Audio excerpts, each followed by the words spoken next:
সরকারের নির্দেশে বাংলাদেশ ব্যাংক কাজ করেছে, প্রাইম মিনিস্টার অফিস বলেছে, তারপরে ফাইন্যান্স মিনিস্টার অফিস বলেছে, তারপরে আরেক মানে কি বলে মানে ক্ষমতাধর কোনো নেতা বলেছে। তো বাংলাদেশ ব্যাংকের গভর্নর তো অটোনোমাস বডি হিসেবে, ইন্ডিপেন্ডেন্ট বডি হিসেবে কাজ করে নাই।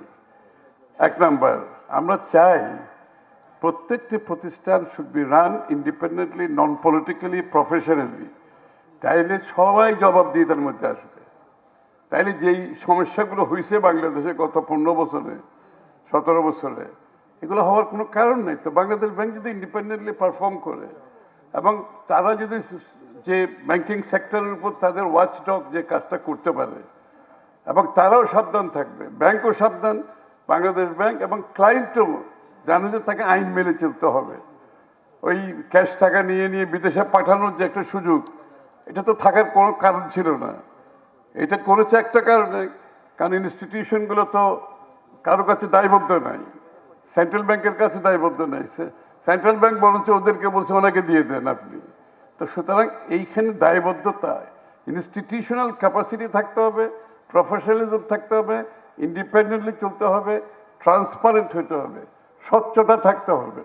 স্বচ্ছতার অভাবে আজকে যেখানে আমরা পড়েছি যে গর্তের মধ্যে, এটা স্বচ্ছতার অভাবে। প্রত্যেকটি প্রতিষ্ঠানকে চলতে দিতে হবে তো ইন্ডিপেন্ডেন্টলি। সব জায়গায় পলিটিক্স করলে হবে না। পলিটিক্যাল ডিসিশন দিয়ে তো সেন্ট্রাল ব্যাংক চলবে না। সেন্ট্রাল ব্যাংকের ডিসিশন সেন্ট্রাল ব্যাংক চলবে, এসিসির মতো চলবে।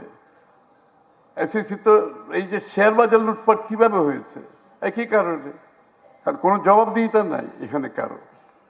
বড় বড় কোম্পানি ডিসাইড করছে তারা মার্কেট থেকে টাকা লুনে তারা নিয়ে গেছে, এই জন্য কোনো কনফিডেন্স ডেভেলপ করে নাই। এই যে আমি বলছি বাংলাদেশের শেয়ার বাজার কেন ধ্বংস হয়েছে, কোনো দরকার ছিল না তো। বাংলাদেশের শেয়ার বাজার তো আজকে কমপক্ষে হলেও আমাদের জিডিপি সমান হওয়ার কথা ছিল।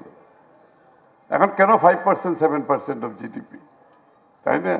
আজকে ব্যাংকিং সেক্টরে টাকা নেই, সব উইন্ডো ড্রেসিং চলতেছে, টাকা নেই। সুতরাং এগুলো কেন হয়েছে? বিকজ ইনস্টিটিউশনগুলো চলতে দেয় নাই।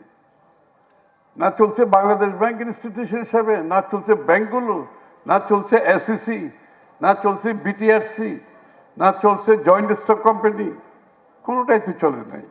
এই জন্য এগুলোকে তো আপনাকে ইন্ডিপেন্ডেন্টলি, প্রফেশনালি চালাইতে দিতে হবে, তাইলে কোনো সমস্যা নাই। কোনো সরকার তো দেশ চালায় না, প্রতিষ্ঠানগুলো দেশ চালায়। আপনি প্রতিষ্ঠানগুলোকে তো অ্যালাউ করতে হবে কাজ করার জন্য স্বচ্ছতার মাধ্যমে।